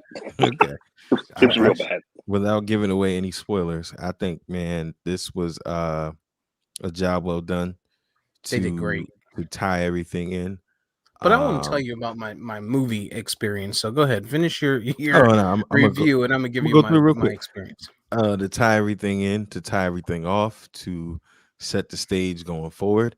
Mm. A lot of things I didn't like, a lot of plot holes, a lot of slow Shocker. moments, but Shocker. overall though, it was dope, man, and the theater was dope to see everybody, yelling and screaming and cursing. Yeah. And Yeah. my oldest daughter cried like 4 times. Oh yeah. They did. Listen, man, that kid. I forget his name. The kid that's playing Spider-Man right Holland. now. Tom Holland. He does a good job of that, man. Like he almost got me in when Thanos snapped his finger with the Oh listen, yeah, man. I was close. I did the little blinking. Mr. Stark. Yeah, that's it. You know what's good But he- about him too is that like he plays the role well, but also Fucking English. most of these like Spider-Mans have been like 30-year-olds playing a 17-year-old. You know what I mean? But he actually looks like a kid. You know what I mean? And I think that helps. this Sell one- it some. This one you He can tell actually- he's aging. You can tell he's aging a Oh, little okay. bit at this one. But he's this one was good, man. I thought they did a good job with it. And like to your point, the clapping and when stuff happened, EJ at different points was good. Like it kind of gave you that adrenaline, that goosebump feeling a few Mhm. times. There was, and then there was there was a bunch of sad parts in there that I'm sitting next to Nikki and I'm like, is she crying again? Like, my God. So there was a lot of that. But let me tell you about my movie going experience yesterday. And this just is a testament to service. I missed a lot of the movie. Let me tell you guys that the beginning of the movie. We got there. It was about 6 minutes after the movie started. I go to the concession stand. I'm like, all right, boom. Look at that. Oh, there's a short line. Let me go to this short line all the way on the end. Bing bong. Here I am. Boom. I'm about to get in here. I get to the front of I get to like 2 people in front of me. There's like 4 lines over there, super long. I'm like, oh, I made the best decision. I look up. They switch the person that's at my register. They go from Becky to Shaquanda. And God. Shaquanda is walking around Here we go. Here we go. like she's on ice skates, I guess, because there's butter on the floor. Like, and I'm telling you, all those lines finished before I got my popcorn. No bullshit, dog. No, I didn't even order from her. I was so fucking mad that those lines finished before me. I switched lines. I went to the next line, and I'm waiting on this guy to ask me for my order. And he turns around and starts getting hot dogs for fucking the people ahead of me. So I look back and boom, now she's on the person that was in my spot. I was hot. So I missed like 40 minutes of the movie waiting on this bitch. Oh man. Oh, I was so mad. But Oh my goodness. but you know how now you can choose your seat. So I chose I was smart about it. I chose a seat in from the aisle, not the first one, but the second one, left that first one empty. it had to be a weirdo to choose that seat if they were gonna, sit next to us. I actually like that now. You know what I mean? And Oh, snap. so then when we got there, it was empty. So I sat sat normal, and we were good. We had some openings and shit. We had some space. We social distanced ourselves. But yeah, it was good, man. I thought the movie was very good. Vari, you have to watch it. I think you'll enjoy I'm it. definitely gonna watch it. I know you're gonna watch it. I think TJ will Yeah. enjoy it. It's good, man. I thought they did a good job. EJ said it that there was slow parts. There was some people that were, when I was walking out, that were talking, that were saying the opposite. They were like, "Man, this was great. It was so long, and it just felt like there was always something happening as we're walking out of the theater, right?" But I mean, with you know. EJ though, you got to think like when the shit first starts, like when it first starts and they do the Marvel, they like the little comic book thing. EJ probably like, this shit is trash. Right? Nah, Come on, are you serious? It was 2.5 hours, but it definitely didn't feel like 2.5 hours. I can say that. But there were parts where I was just like, all right, and I don't want to spoil it, but I was just like, okay, like let's move on with this piece and let's go to something else. But I get it, but overall, man, it's for me to be excited about it. It's setting up stuff for the future. It was a lot of stuff, putting in stuff for the future.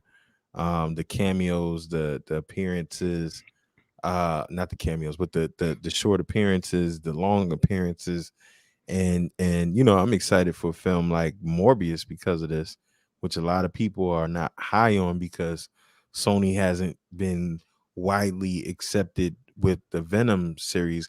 Although I like the first Venom, I didn't see the second one, but I like it for what it was worth.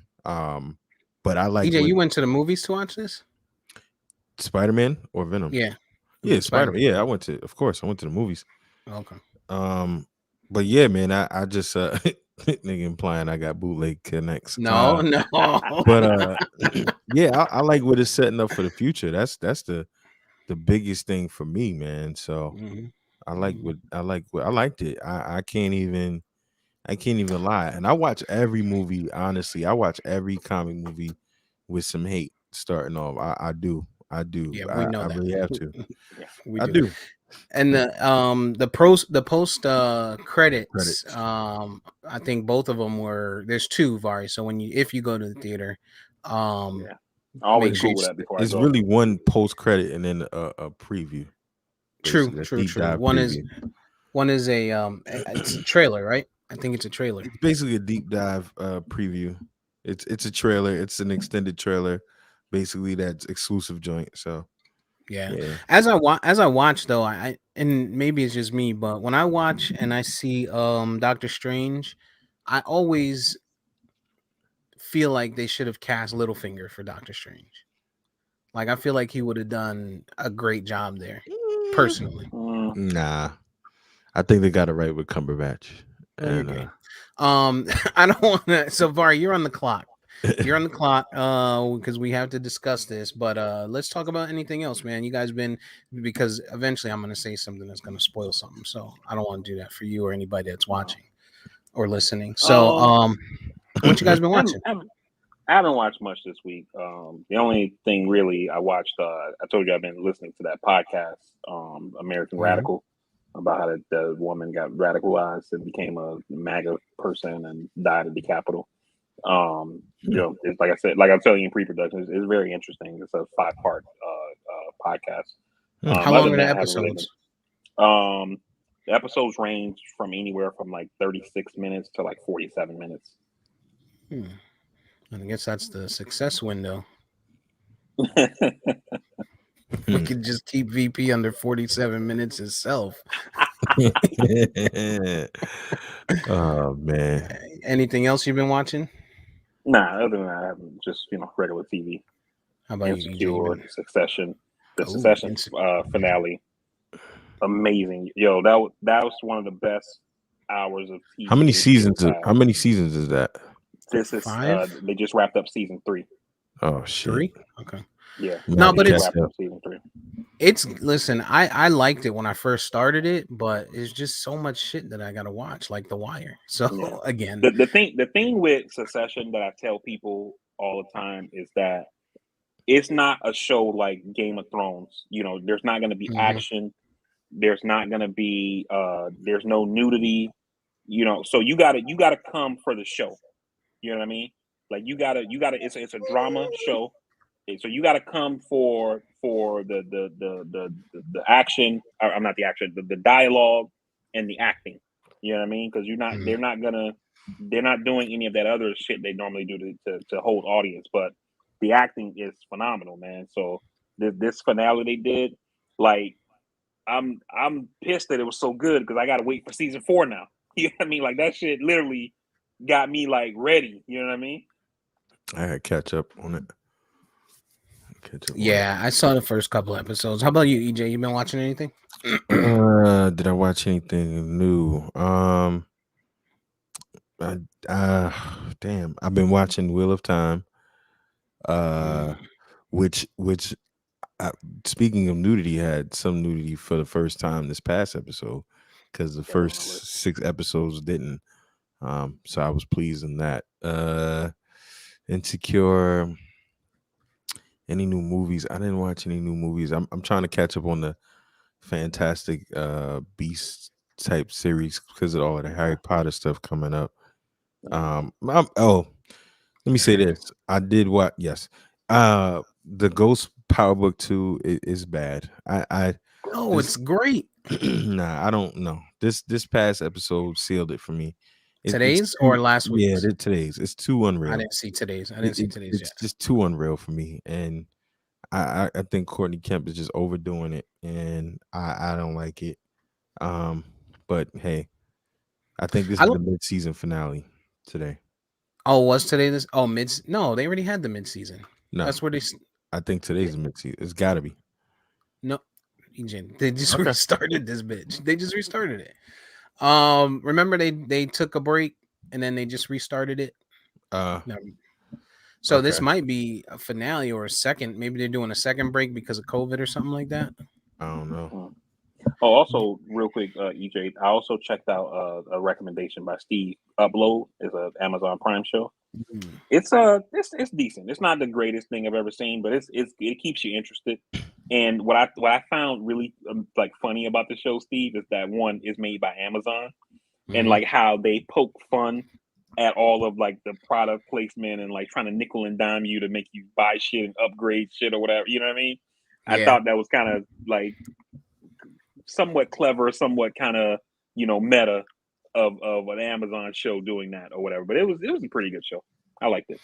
I didn't like the nudity thing they did though. Like, either do it or don't. Like, don't be trying to fucking, it's like, come on, man, be better.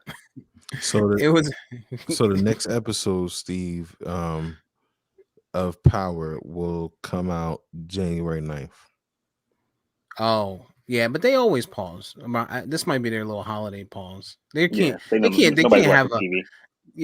1/3, a 2/3. Like these motherfuckers. 50 is out of control. That's 3 Sundays from now. Yeah, 50 Cent is out of control. He's just doing his own thing. He's turning Power. Yeah, he's turning stars into the hood. Like, shout out to him though. He's developing a show on Queen Nzinga, who was a African queen. I heard about that. War emperor. Who fought off European invaders, etc. So this is gonna be an old time, like a Zulu kind of thing. Yeah. Well, yeah. Queen Nandi is Shaka Zulu's mother, but Queen Nzinga, if I'm not mistaken, fought off the Italian invaders at some point. So it's gonna be kind of like an old show, and that should be pretty fucking dope. I believe that's Queen Nzinga, but that's gonna be a show or a movie. It's gonna be a show. It's gonna be a show, and I think he's already starting to work on it. Yeah, I'll definitely check that, man. Did you see? Speaking of 50, did y'all see him and Madonna in the news? Yeah. That was 50 Cent has no chill. Yeah, you said the other day or the other show. Like man, Lil Nas X is basically a troll. Like 50 is a fucking troll. But it works for him though. It does. Works for him. It does. They I don't know, man. I've been watching Power too. I caught up on Power. I caught up on Insecure. The thing about Power, EJ, I think for me is the acting is so bad. Like Mary J is terrible. The daughter is fucking disgusting. Like she's bad too. Like, but mom, it's Kane. Bitch, shut the fuck up. Like that's the best. She's so bad. Like Angie's nephew from the first season of Power. Oh, yes. Oh my he god. was bad. He was the Yeah. worst. Yeah. He was the But worst. like, Yeah, He was the worst. so I think the acting's bad, but I like Kane. I mean, I think he's the star of the show to me, right? Woody. The one thing as I'm watching this, I can see what they're doing, right? EJ, and correct me if I'm wrong, and you know, it feels like they're building, and remember I'm still an episode behind, so but I haven't seen today's, but it seems like they're building it to make it look like the white boy is going to be Tommy, like how he gravitated to the streets, right? And then Kane is Kanan, and he gravitated to Kanan. You know what I'm saying? Like it seems like it's real. It's just unrealistic to me. But it's close. It's close to my heart because it's close to the hood. It's very I don't know. I liked it. Me personally, so far, I was able to continue it easier than continuing Kanan, and I know everyone loved Raising Kanan. Kanan was better to me. I mean, it's one of the better shows. Because it's your life story. That's why. Besides your mom being a drug dealer, you gotta relax. Nah, I just think certain things was happening in Power. Just like, come on, it's just a little unreal at times. But I still watch it, and I mean, shit. The first Power had a lot of moments like that, but the acting carried it. A lot of different things carried it. So, and it's Tariq, because I can't help watching every episode saying like, "Yo, if you didn't kill your father, you little piece of shit, right? You be good. You be good, right? Dumbass." What else I've been watching? I mean, obviously The Wire. I just finished the season 1 finale of The Wire again, and every time I watch The Wire, I forget some stuff. Season 1? Yeah, well, you forgot. You are so slow. Yeah, I don't work from home, Vari. I don't have the luxury of being able to just watch TV. Some of us actually have a commute and shit like that. I don't watch TV during work, but when I watch the show, I watch it. Like I started watching that show Designated Survivor. I've seen it already, but I checked it out again. And I watched the whole Survivor. I never watched that. Yeah, I watched the whole first season in like 2 days. That's like 22 episodes. Yo, why is Bruce Willis has a lot of random ass movies, yo. I meant to say this, yo. Bruce Willis has a lot of random ass. He does. He's all over the place. Yo, he's in. I'm looking at the joint. He has 3 different low budget straight to Netflix movies right now. I'm like, yo, and he's playing damn near the same guy every time. Yeah, I'm like, yo. It to me is one of two things. Either he loves acting, or he loves money. He got the bread. He got the bread. He got money, but he loves money. He got the bread. Oh nah, I'm pretty sure he got money. The dough, yeah, Bruce got money, and he loves money. He loves. Because if you think about it, I mean, there were before MCU, Samuel L. Jackson was like that for a while. But I saw an interview with him where he said he told his agent like, I need to be in like 3 to 5 movies a year because he was he just loved acting. He's the highest grossing actor of all time because he's been in the most films ever. This is a fact. Who, Bruce Willis? No, Samuel L. Jackson. Oh. He's made the most off of movies all time, and he's like he has like the most movie appearances all time. Some crazy shit like that. But yeah, but I mean, Bruce Willis got the bag now, who's just like, either like I said, either he needs the bag or he just loves acting. So he's like, yo, they're like, hey, Netflix call, you tell him yeah. I think he likes acting. I think he likes acting because he's playing the same roles every time. He's playing the same roles every time. Ex-military, one movie is CIA, one movie is Navy SEALs, one movie is Marines. It's just every now and then he's a former cop.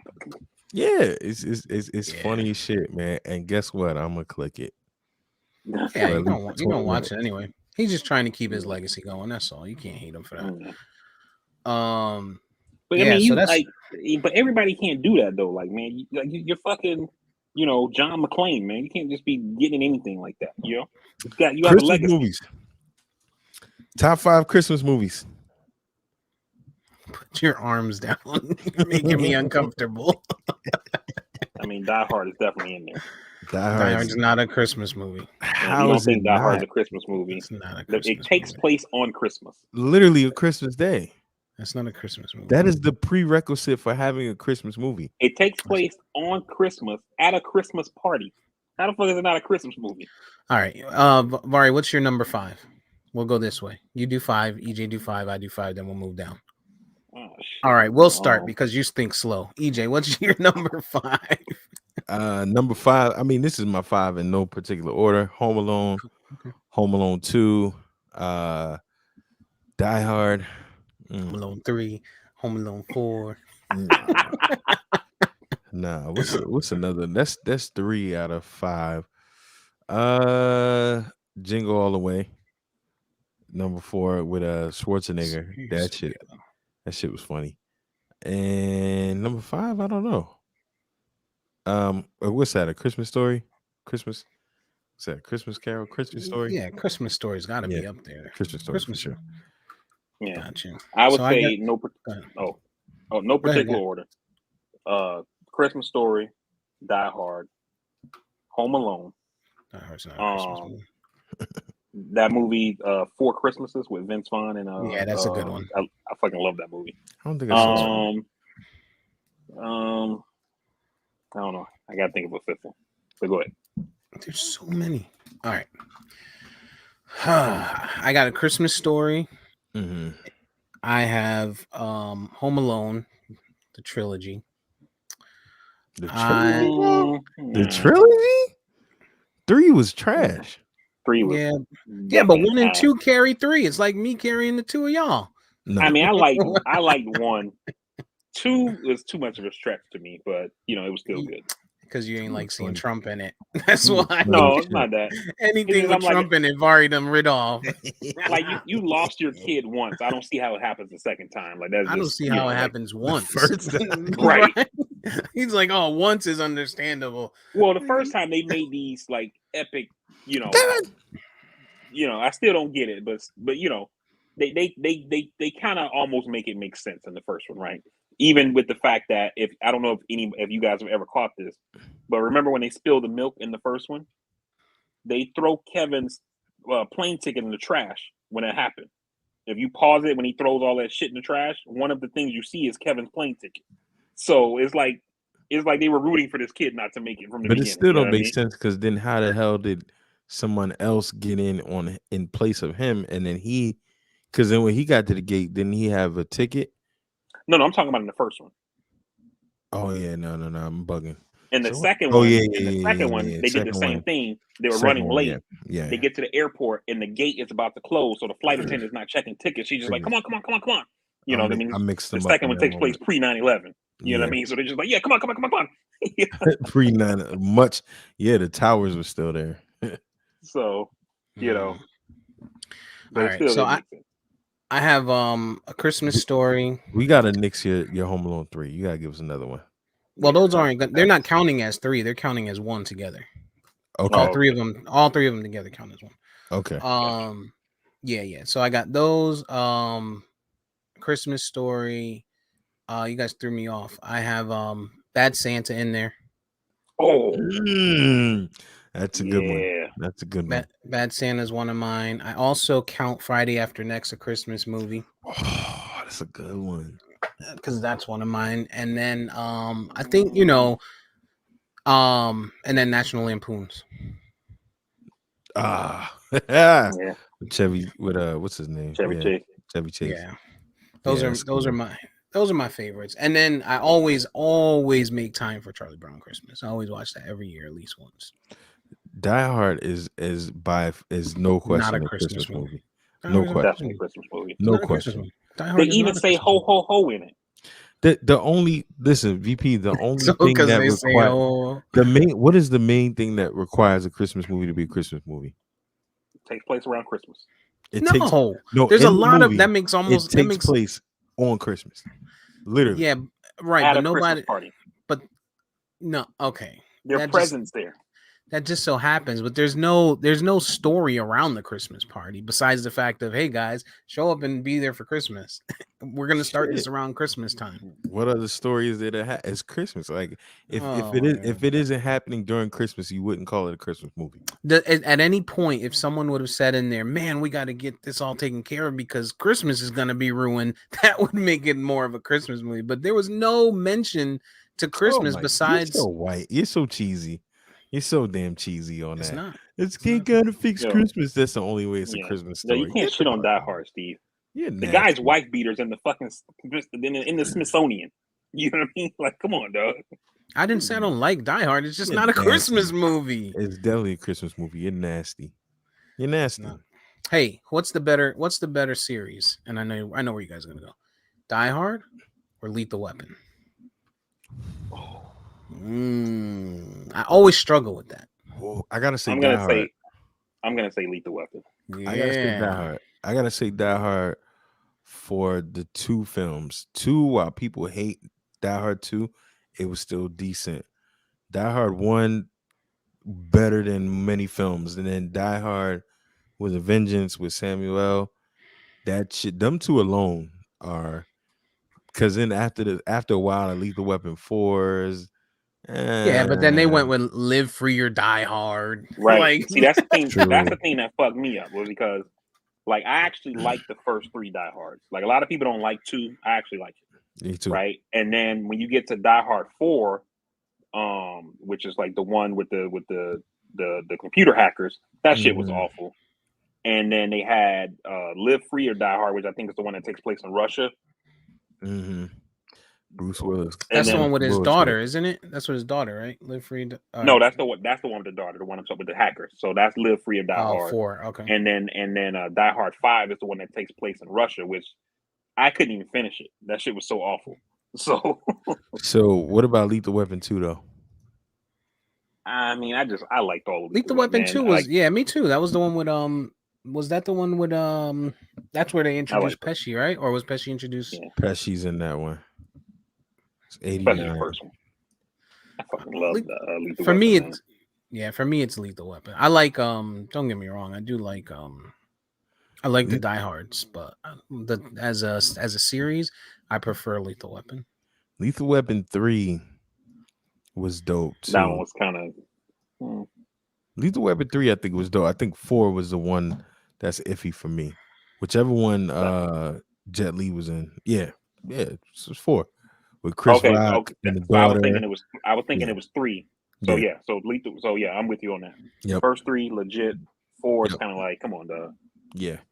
But Die Hard 1 and Die Hard with Samuel L. Jackson, those two joints, those are pretty classic, man. But Yeah. I think you can go either way. All right. Go either way. All right, well, we're right at that mark. So I think it's a great time to hand it over to VP. Merry Christmas to everybody ahead of time. It's holiday time. Check on your people, man. Drink some coquito. Hey, you know, everybody, like Steve said, you know, Merry Christmas, Happy Holidays, whatever it is that you celebrate. We definitely thank you for listening to the podcast. For those who listen live, whether on YouTube, Facebook, etc., we definitely appreciate you taking the time out your Sunday morning to listen to us, give our thoughts on what's happening out there. For those who are listening once this episode posts, we definitely appreciate you taking the time as well. Also, to echo what Steve said, man, it's the holidays. You'll never know what's going on. Don't be afraid to send that text, make that phone call, check in on people.